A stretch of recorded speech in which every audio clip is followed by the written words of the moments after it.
real pain points that I know are relevant. And then before I know it, I'd booked a meeting with a VP of marketing at a kind of, I think, 200 million funded SaaS company. We sold them a 80 grand SEO deal. So I was like, shit, this works. I'm going to carry on.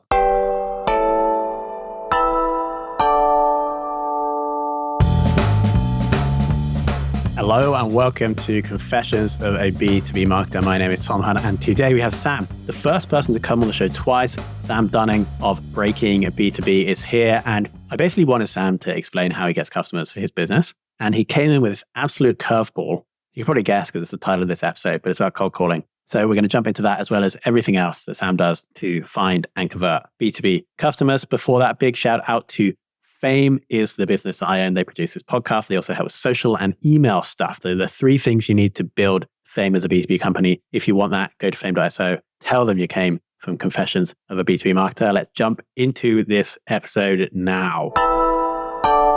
Welcome back, Sam. Hey, Tom. Thanks for having me on for a second time, sir. Clearly didn't piss enough people off. I think you might be the only guest that's been on twice. Oh, really? What a privilege. Yeah, for now. We might have more, but I think the reason is, Sam, is because I've seen you in a Superman costume. Yeah. It's actually in the corner of this office. So I can always get it out at the end of the episode for anyone that watches as opposed to listens. We're going to open that loop for other people later in the episode because we are, I think, going to cover this, the content that Sam does for his business. But what I would love to jump into is breaking down everything that you do to drive customers to web choice, because I see you everywhere. And I want to understand how we're doing this and what we're doing. There's probably some other stuff that I don't see, all the way from the top of the funnel, e.g. the SEO man content, all the way down to how the site's been optimized for conversion. Does that sound good? Sounds cool, man. Happy to share everything and dive deep as you wish. Okay, so let's start right at the top of the funnel. Like, it is like the SEO man, and there's other iterations, there's other characters, I think. Would you say that's the highest stuff you guys do? Top of the funnel wise? Yeah, probably. Actually, I do other stuff, but we can dive into that. Let's start with LinkedIn, and then I can share some more unusual outreach methods and funnel building methods that I do that you probably aren't even aware of. Yeah, let's do it. Yeah, if we start with LinkedIn, I mean, man, some of the stuff we've thrown out on LinkedIn to build awareness and drive customers over the years is mental. Like, probably one of the most ones that stuck out is me in basically a Superman costume pretending to be an SEO superhero that we renamed SEO Man. And I think we've done 4 episodes of that so far. And for anyone that's not seen it, it's basically me in a skin tight vest, SEO Man kind of superhero outfit, walking through my local town in Somerset, people wondering what the heck I'm doing. It's like a classic villain story. So I'm usually going up against a villain. In this case, it was about Google SGE update, Search Generative Experience, which was the upcoming AI update they're rolling out to the algorithm. And the enemy was I think he was called AI Boy. So it was basically me running around, sharing some tips whilst chasing a guy who was pretending to be an AI villain. And we filmed that all, chopped it up into shorts and put the long form video along with some shorts on LinkedIn. And I guess it's just a way of... Has anyone come like inbound? Or no, so when someone's come to you, do they say, we heard about you? Like, do you have attribution back to SEO Man? I take, like, these days, I never used to do this, but when people mention things on LinkedIn, I usually take a screenshot and just keep that in like a Google sheet where I just drop all these screenshots. So sometimes I'll get a DM like saying, oh, I actually found you through SEO Man, or I love the episode you did on this, or I love when you do that, and just kind of keep a note so I know what's getting good feedback or what people like. But the other funny thing about SEO Man is, because there's this scene where I basically run through a gate into a field, and it goes from me wearing normal clothes to chopping into this outfit. And I've got that now as my Zoom intro video. Because before you start a Zoom meeting, you can have a little video and it's just 10 seconds of me swapping into my SEO Man outfit. So it gets a few chuckles. But we do all kinds of stuff. I mean, we do the standard LinkedIn stuff, top of funnel. So just me each day, maybe doing 2 posts, sharing actionable SEO tips of what works, what doesn't, how I've ranked pages, unusual ways to convert leads on your website. You know, the standard kind of practical tip things. What else do we do? YouTube. Yeah, we do YouTube. In terms of the content on YouTube, we did run the podcast. So my podcast, Business Growth Show, which is rebranding shortly. And that is a mix at the moment of guest episodes. So just like this show, where I interview kind of experts in B2B and talk specifically about their niche and give practical tips, walkthroughs, guides, breakdowns, etc. And then we also do solo episodes. So that's more so where I'll just share a practical example of maybe how to rank a website with SEO, unusual ways to rank websites, how to convert more leads for your sites, just everything around my niche, which obviously you could do relevant to your niche depending on what you do and how you help. And we also answer questions. So if I get questions commonly come up on sales calls, then I'll address those directly with a video in a podcast episode. And then, as you know, the beauty of that is that it's got so much replay value. So then you can take those into long form articles, chop them up for LinkedIn posts. That is a great way of coming up with content ideas, is being on sales calls and then recording answers to questions, because you know by definition that these are things that people want to know before buying your stuff. Definitely. Exactly. If you're constantly getting a question or even an objection, like that's coming up quite a lot, like, why are you guys so expensive? Can't I do this alternative to using you? Why does this take so long? And if you address those head on, not only is it evergreen content that's searchable on things like YouTube and the podcast platforms, but also you can put it on your website on key pages. So rather than making sales go through these objections head on every time, you can put that as a nice little FAQ section within the relevant page, whether that's a feature, offer, integration, service. You can also put the video, and it's going to save sales time in the long run, because then people will watch that or check out and read the content first or view it. And then it saves them a bit of pain on sales calls. So that's quite So not only are we creating content that can be used, that can be discovered, e.g. top of the funnel, we're also shortening our sales cycle. That's the way. And then potentially even reducing sales rep churn, because they're going to be less bored about their job because they don't have to repeat all the same questions. Exactly. I mean, I don't want to make this episode purely about website, but ultimately your website should help your salespeople as much as possible, as well as your target clients. So it should remove friction, really. It's like addressing common questions, pain points, problems, ultimately, so it can give prospects that are on your site the information that they care about learning quickly, and at the same time save your sales team a lot of time waste sending out PDFs or videos or answering questions and all that boring stuff they don't want to be doing. So it's, a lot of good stuff there. So yeah, we do the podcast. Makes total sense. If I want to jump back to the SEO man, if someone else listening to this, whether a marketer or founder, entrepreneur, wants to do something similar in their niche, what's the process? First you have to come up with the idea, and then how do you actually go and produce these videos? We've done so many now. Like, we've done SEO Fellas. I think we've done an SEO Mafia one. We've done SEO Mats. We've done so many obscure things, just spin-offs of different film series and stuff. So I suppose it's the point that we're really trying to do is stand out, because as you'll see on LinkedIn, the stuff that tends to get the most attention is a bit different. It's differentiated from everything else you see. So that was the focus point. We don't want dull, flat, boring, fluffy content. So that was the initial goal. So you want to think, in our case, it was a mix of being entertaining, stand out, but also educational. So we weave in some tips in these videos. So in your case, think of, it doesn't actually matter as long as it's different to what everyone else in your industry does. So it could be a superhero. It could be like a guy called Tim Davidson. I think he's a directive that cuts fruit while sharing B2B marketing tips. What is something that you can do on camera that's a bit different? Like, it doesn't necessarily have to be in a superhero outfit. It could be you chopping fruit. It could be you playing a guitar. It could be you outside setting up a little shop, watching people go by. It could be like I'm planning to do, where I go up to the street and ask people unusual questions that have no idea about B2B marketing, but I'm going to ask them about B2B marketing to see their reaction. What is something you can do that's different? And at the same time, in between, share a few tips so it's actually relevant to your niche, and share some ideas. And what we normally do is just draft a few bullet points on a Google Doc, come up with a concept. So we'll brainstorm, maybe a couple of us, an idea, draft a few bullet points on a Google Doc, meet up the morning for some coffee and just flesh it out a bit more. And then we'll literally record it on the day. And then we'll probably edit on the day, get it up on YouTube, get it up on the LinkedIn, make some shorts, all done within 24 hours usually. Wow. There we go, guys. Gonna have to think of something for like the B2B podcast space. Maybe something, we need an enemy. That's what I liked about the recent one. It's like AI boy, AI is the enemy, which is timely for SEO. We haven't obviously discussed what you guys do for Google Organic at the top of the funnel. Yeah. So I can talk a lot to bottom of the funnel, because I believe SEO should always start with a bottom-up approach rather than articles. But yeah, I suppose higher up the funnel, I'm not a big proponent. I'm not a big fan really of creating how-to SEO content, because I think a lot of it's fluffy. Don't you rank for like best web development agency England or something, don't you? Yeah, I mean, Web Choice ranks for like web development company, B2B SEO company, SaaS web design, fintech web design, like a bunch of kind of bottom of the funnel decent terms that actually drive qualified leads. Oh yeah, so that's more bottom of the funnel, isn't it? Yeah, exactly. But whereas if you were to go, I suppose you could go higher up the funnel from a SaaS standpoint, Tom, and you could look at keywords like, if you're, let's say, calendar tool provider, you could look at like if you say you were Revenue Hero or Chili Piper, you might look at Chili Piper alternatives or Calendly alternatives or whatever your main competitors are, build alternatives pages for those, which is kind of mid-funnel SEO stuff. And that's basically usually when you Google an alternatives or a versus keyword like Calendly versus Chili Piper in the calendar booking tool space, it's a listicle. So it's like top 10 or top 15 alternatives. And you usually position your offer as the top and then do a write-up on all the others. And quite often those alternatives are listicle-based articles.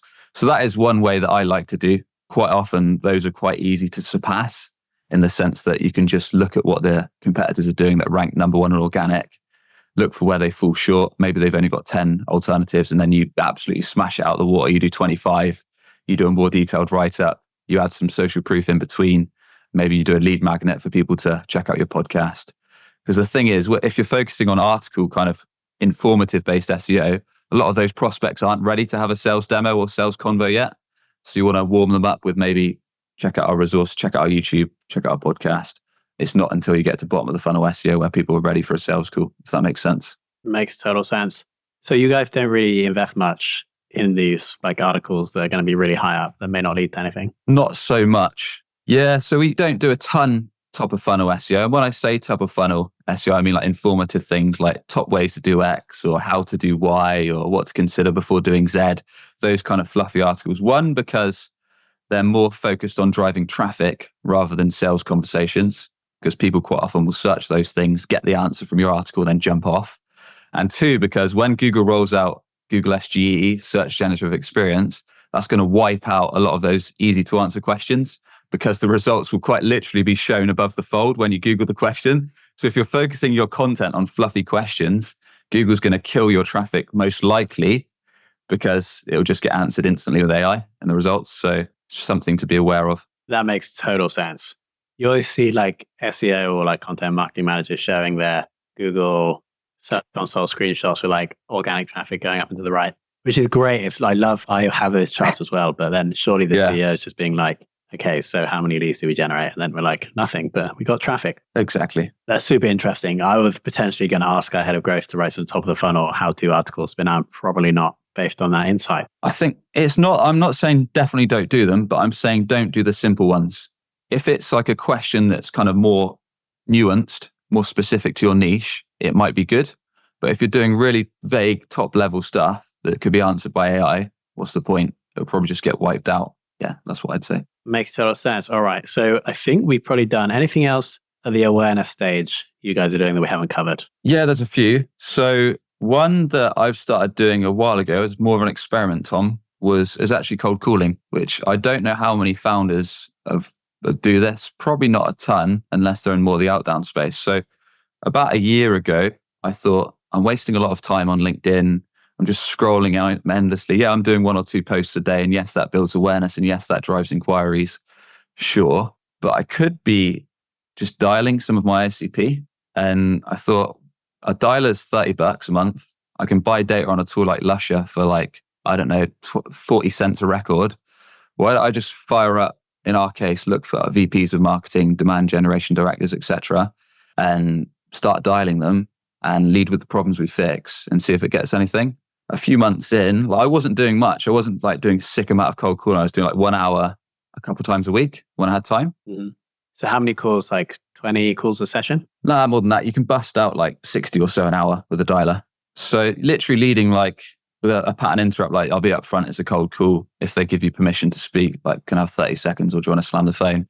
If they say yes, then I'll lead with the problems we fix. In our case, like often CEOs or VPs of marketing, depending on who I speak to, are frustrated because they're seeing competitors above them in organic search when they need the offer, or their website's not converting a steady flow of traffic into qualified demos or leads. So real pain points that I know are relevant.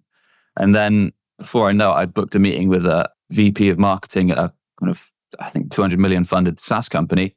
We sold them a 80 grand SEO deal. No way. So I was like, shit, this works. I'm going to carry on. So I was like, this hour that I'm spending every day messing around on LinkedIn, I could run a couple dials. And as well as all this other marketing I'm doing, instead of sitting on my ass, I could just do a few dials while scrolling LinkedIn on my other screen. And it seems to work. So if you're a founder that's struggling, do that. It's super cheap. So do you think that example, the 80K deal, You think they were like in the market for SEO and you were just there, like you got them, he or she liked you, and that's why they gave you the deal? Like any more insight as to why that closed? Yeah, I'll tell you what, a lot of, like in most things in marketing and outbound and top of funnel, it's timing, relevance, and messaging. So, or the better order is messaging, relevance, and timing, right? So, could have caught them on another day and they could have said, piss off. Or could have caught them another day and they said, we're already evaluating 3 vendors. It's like most things, all those things, timing, messaging, relevance come into play. And you will, like when you're doing outbound, just like if you're doing outbound email or LinkedIn messaging, you might say, look, it sounds relevant, but I need to run it past my head of marketing, or call me back in 3 months, that kind of stuff. So yeah, that's something a bit different. That's, if you're willing to put the time in, and you don't have to put a lot of time, like an hour or so every couple of days, it's a good way to build top of funnel and just build up a pipeline. That's a great story. Really great story. Anything else? Yeah. So we do the podcast, we do that. We do a little bit of cold calling, obviously LinkedIn. I've got the email list as well. So a lot of what I didn't mention is a lot of the content that I put on LinkedIn in my posts, I'll put PS, like grab my ultimate B2B website playbook or my ultimate B2B SEO playbook. That then links in the comments to my Gumroad platform that's got a few playbooks. And like, I think we've had maybe 15, maybe 2,000 of those downloaded. And every time someone downloads them, I set them to free. They used to be paid for guides, but then I just made them free. So it's more accessible. And then every time someone downloads one of those, they feed into my email list and I send a daily newsletter. So my daily newsletter is... Daily? Yeah. And it's just basically my LinkedIn posts recycled into short, actionable tips. Makes a lot of sense. So then that's just another way to keep top of mind. Like, it doesn't drive a ton of business, but every time I message people, they're like, oh, I'm enjoying your newsletter tips, or thanks for this, or whatever. If you're doing 2 LinkedIn posts a day, are you like waking up early and writing them daily before work, or do you do them in like a batch? I honestly have the worst strategy. Like, I'm the opposite of someone like, who is it? Is it Justin Rowe? The guy that's not Justin Rowe, the other Justin, the LinkedIn master Justin. I forgot his name. Yeah. Can't remember. I think I know the one you're talking about. I can't remember his name. He's like got the most followers on LinkedIn, Justin something. Anyway, I'm not that. I've got a notes app on my iPhone where I just constantly list like questions that I get asked, maybe problems that we face, objections we get in sales calls, ideas for things, and that will help fuel my content. But most of the time I'm just waking up in the morning, thinking of a post, scheduling it for 11 a.m., whether that's a tip, an idea, a story, a question, whatever, or a video, and then doing similar like 2 or 3 p.m. in the afternoon, doing another one. And I usually alternate between text or video or image post and just then recycle those for the daily email. That tends to be the flow. So then in the morning, you also will like take those posts and then format them into an email and schedule that as well. That's right. Love it. Yeah. Daily email. Doesn't take long, but it's just a habit for me now. Makes total sense. I think we probably should move down the funnel now because we've taken up a chunk of time. Anything in the middle, or should we skip right to the bottom on the website? Yeah, I'll give you something which probably counts as the middle, and that's partnerships. So partnerships have been really useful and they will be useful for me moving forwards. They're a great route to market, right? So finding companies in a complementary space to yourselves. So for us, doing kind of B2B SEO and B2B websites, it makes sense to partner with like LinkedIn ads agencies, analytics agencies, CRM companies, etc. Companies that go after similar clients, but don't fight for the same services. So then you build relationships with these folks. You basically say, look, anytime you get an inquiry for this, can you ship it our way? And anytime we get an inquiry for your offer, we'll send them your way. And that way you don't even have to pay a kickback fee because you're sending work each other's way. Whereas some companies where there might not be an opportunity for you to send them work, you might say, look, we'll give you a 10% kickback of deal closed every time that we win business. So what I probably do a bit of outreach most days, really. I'll reach out to 2 or 3 relevant companies on LinkedIn, send them a personalized message and just say, look, is there any opportunity around this? Or send them a quick Loom video. It's a really nice way to just build up a partner ecosystem. I'm hearing of a lot of hustle. Like every day we're banging all this stuff out. That's the entrepreneur founder life though, isn't it, Tom? You know the score. I don't know if I'm this productive. If you want to run a business, it isn't all kind of sunshine and lollipops. You got to do a lot of legwork, especially in the early days. Is your role at the moment just on the sales and marketing side, or do you ever get involved in like client account management? A little bit in the kind of project management and stuff. I mostly enjoy strategy, content creation and getting on sales calls and then messing around with the marketing as well. And then I'll do a bit of project management for the bigger accounts. Makes total sense. All right, let's get to the gold stuff then. So we're doing all this work to get people ideally to the site. what do we need to do to make sure the site is ready to take this investment in marketing that we're making? Yeah. So I normally do like hour-long shows on this, but I'll try and pack it as detailed as we can into the website. Most of the time, these folks then are going to check out your website, right? So this is what can either make or break all the blood, sweat, tears, resources, cash that you've spent to drive this awareness and drive this traffic to your B2B website. Now we need to make sure that it does a bloody good job of actually building trust and converting these prospects into qualified conversations or sales or demos. So, just running through some of the basics. On my podcast, I've interviewed 300 plus B2B execs. And what they've told me is most of the time, if they're hopping onto a website in the B2B sector, they want to get a quick idea of kind of what you do and how you help, along with a kind of juicy problem you fix. If you're a SaaS tool, they want to see the offer in action. They don't want to book a demo to see that SaaS tool. They want to see it there. They want to see screenshots. They want to see GIFs. They want to see an interactive demo on the site, maybe using something like Navitech. They don't want a sales call to see it. Then they want to see some proof of results.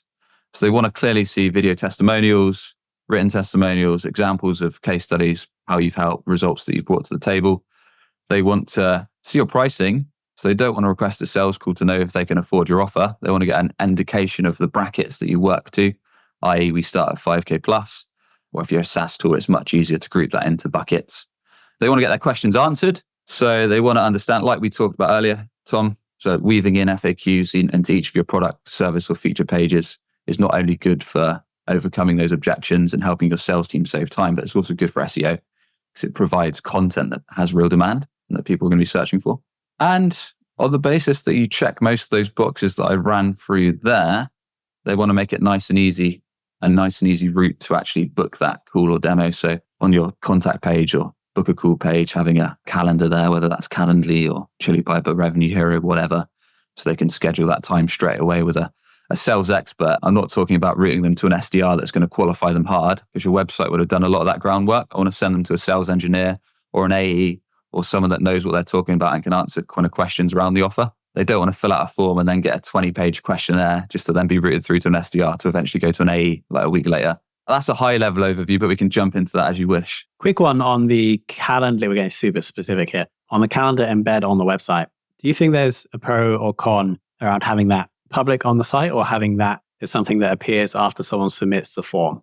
I think that the back and forth can harm deals. So, for example, on the brand that we'll talk about in a bit that I'm building out, we'll definitely have a calendar there just so people can schedule it straight away. But then you have to be a bit more, like when you see the call come into your calendar, you have to qualify and then potentially delete it, right? Do you? Because in this calendar, not only can you do the stuff that I said on your website to pre-qualify, so you can share pricing, processes. You can also even have a page about who you can, who you can't help. So you've got all this supporting information to weed out tire kickers or poor fit prospects. Within that calendar booking scheduling tool itself, you can also have a couple supporting questions. So they can put their name, their email. They can choose to have a Zoom or Hangouts call, whatever. But you can also make sure they do a drop-down field. Like maybe you can ask questions like, if you're a service, can you share more about the service you need? Can you confirm the budget bracket that you've got available to attack this? Can you confirm the urgency of the project? And anything else that is typically like one of the first questions you get asked. And that way you can save your sales team time and make sure that these prospects are actually coming in ready to do some business. And so if they fill that out and book it in, but they're not qualified, then you just delete you don't let them have the call? Yeah, let's be honest, you are going to get the odd one of those, but that'll be the same if you did a form fill. Like, so if you just went for an inquiry form, you'd find you'd get quite a lot of spam and people messing around or trying to sell you services you sell already. Like, let's be honest, it happens. But this is doing everything we can to pre-qualify prospects and save everyone time. Makes total sense. I think the big thing that I'm going to come away from this conversation with is two things. First, cold calling is back. Second is this whole collecting, making sure that when you're asked questions in the sales process, you or whoever's in the sales team, that they're documented, and then you create the answers and put them on the site, on social, etc. I feel like that's something that most people don't do.